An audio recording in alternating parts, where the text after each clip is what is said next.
Olá pessoal, tudo bom?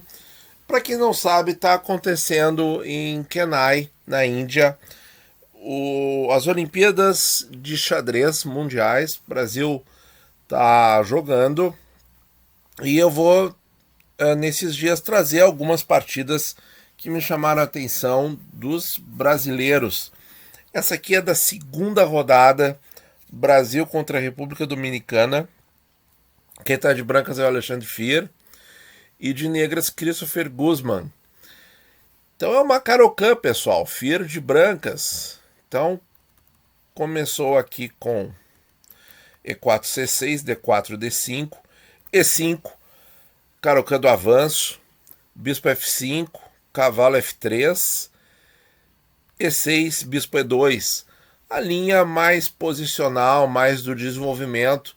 Alguns chamam isso aqui de variante short, homenageando o grande mestre inglês Nigel Short, que conseguiu ganhar uma partida do Karpov nessa variante e se classificou para disputar o Mundial contra o Kasparov, né?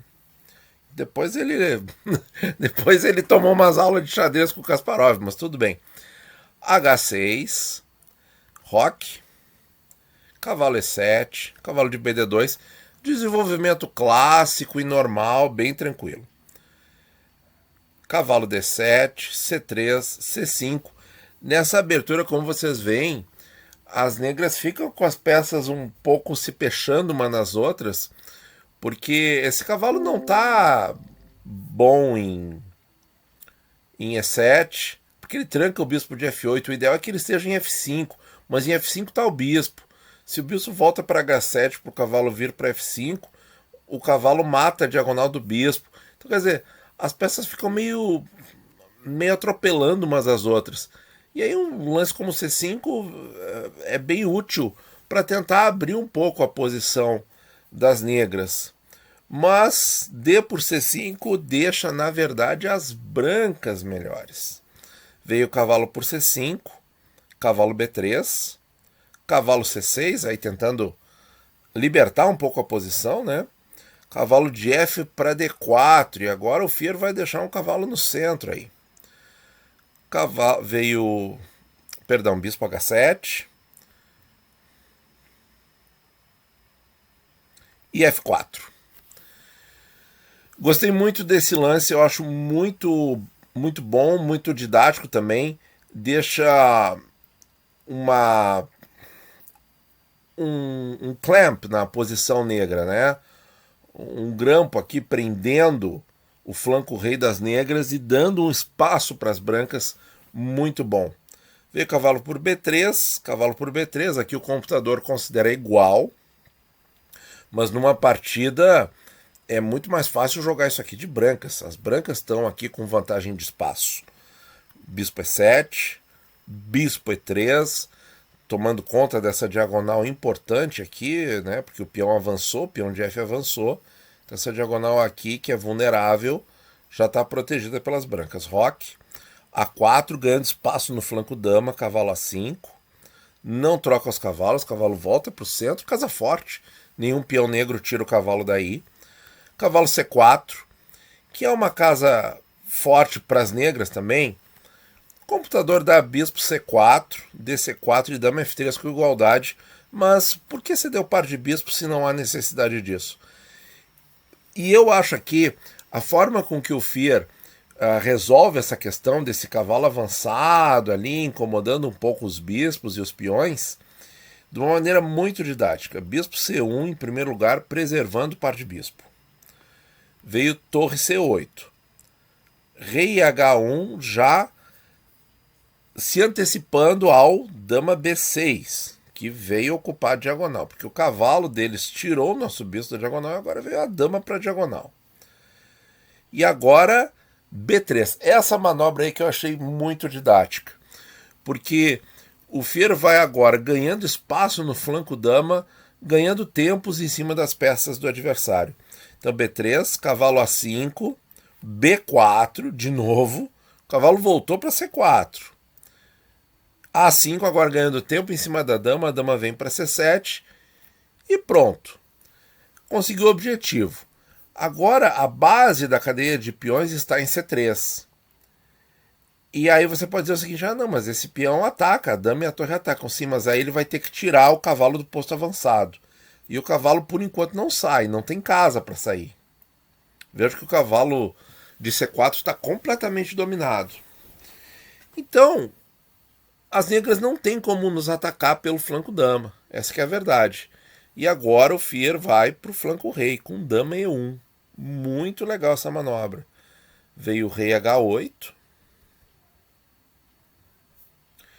E dama G3. Dama G3. Vai passando a dama para o flanco rei também. Muito instrutiva essa manobra. Dama D7. O Fier segue com dama H3.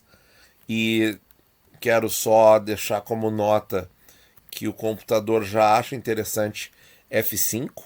Já dá vantagem para as brancas com esse lance.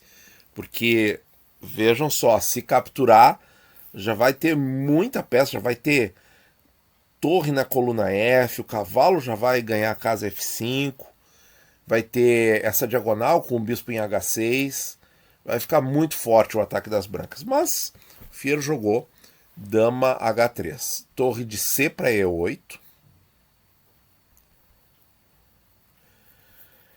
veio bispo D1, e esse lance é importante justamente para limpar a segunda fileira, essa aqui.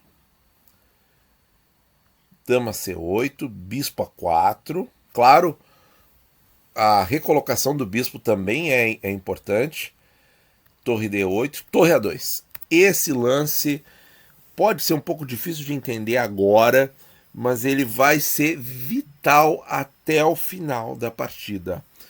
Porque esse lance, ele não só segura o ponto G2, que é um peão vital para a defesa do rei, mas essa torre pode dobrar na coluna F a qualquer instante. Então, realmente é um lance muito forte.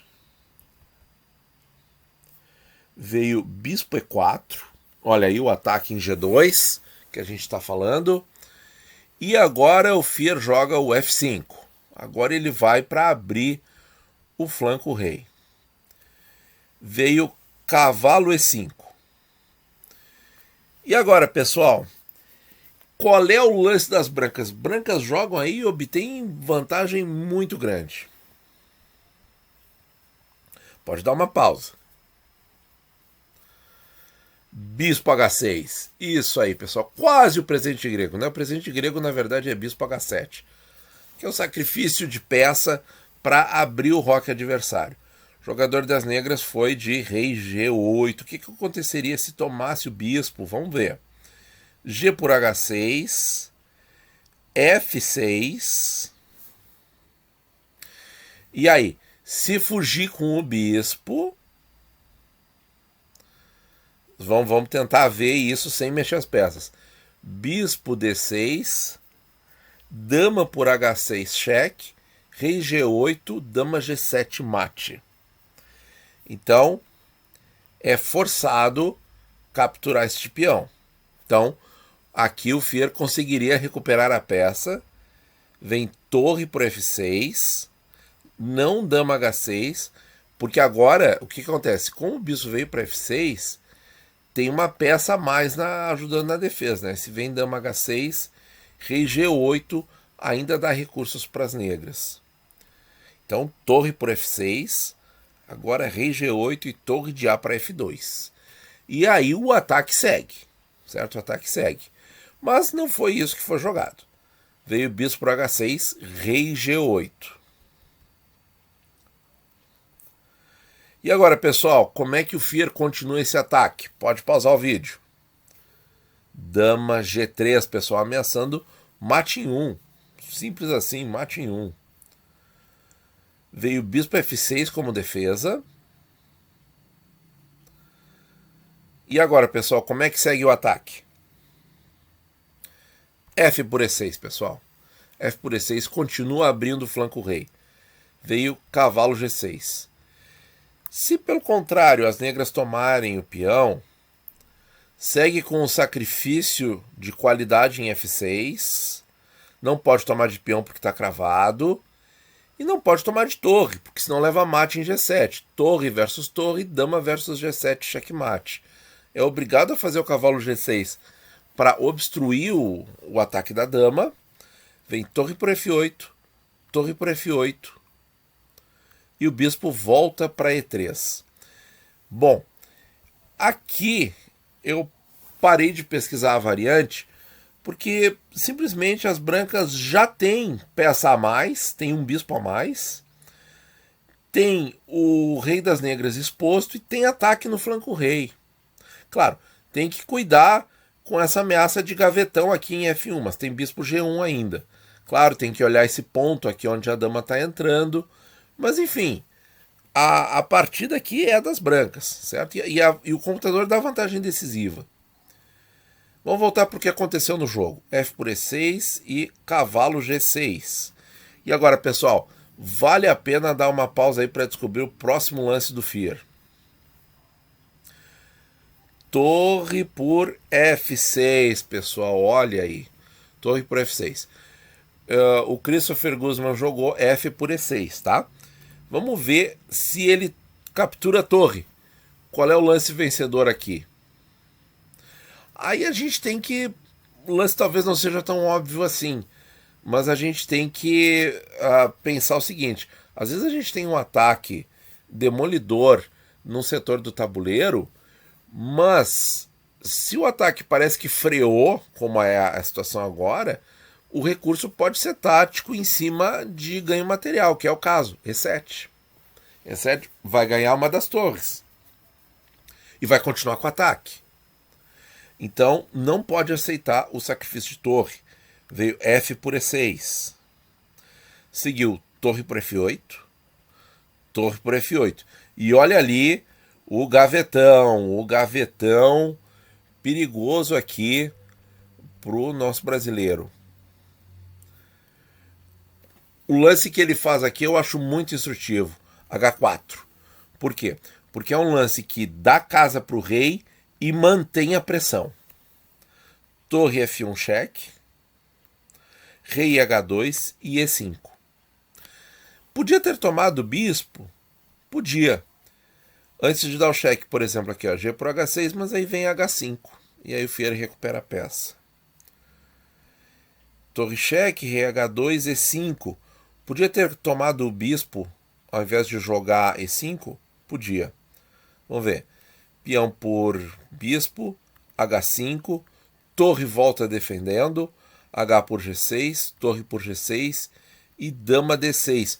Olha quem está defendendo G2, a torre de A2. Ó. Então esse bispo e essa torre aqui não estão fazendo nada. E a dama em D6, ela aqui ataca tudo que é lado. A posição, apesar desse ponto fraco em C3, a posição é vantagem decisiva para as brancas, pessoal. Para as brancas, tá? Essa posição tá ganha. Então, seguindo para o que aconteceu na partida. Depois do E5, veio um outro lance com uma ideia muito legal. Vejam aqui que o Fear, ele tá com o bispo de H6 quase caindo. Mas tem a questão do cavalo que vai ficar cravado, essa coisa toda. Mas depois que estabilizar isso, ele tá com peça a mais. Bispo C2. Qual é a ideia? Tirar o defensor do cavalo. Veio E por D4, bispo por E4, D por E4 e dama por G6. Ameaçou mate e olha ali o bispo a mais. Dama C7 cheque, G3, certo? Não pode jogar rei H3 aqui porque perde. D por C3, bispo F4 ameaçando a dama. E agora, pessoal, a partida vai para uma outra fase, em que o ataque no flanco rei foi defendido, mas as brancas ganharam uma peça. Como vocês estão vendo aí, esse bispo está a mais. São 4 peões contra 5. Para um grande mestre, isso aqui é trivial. Dama C4, ameaçou a torre. Dama E8 cheque, rei H7, dama H5 cheque.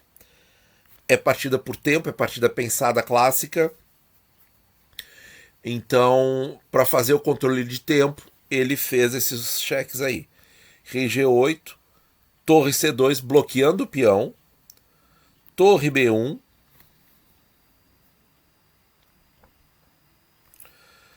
dama E5 atacando C3, torre B3 defendeu de novo, porque esse peão de C não pode promover, certo? Continua o ataque no flanco rei com H5. Vejam que esse ataque nunca parou.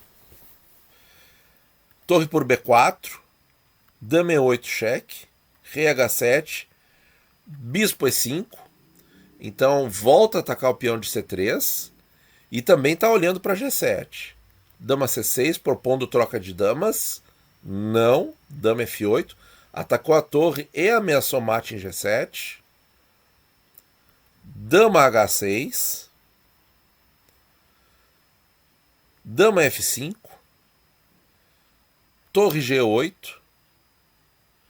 E torre por C3 e abandonou. Que partidaço, que ataque. Partida que eu acho muito instrutiva, muito didática, que o Brasil ganhou aí belamente da República Dominicana. É isso aí, pessoal. Pretendo então trazer essa semana mais vídeos aí da Olimpíada, que tá muito legal, tá muito gostosa de acompanhar, tá certo? Muito obrigado por ouvir e bons jogos a todos.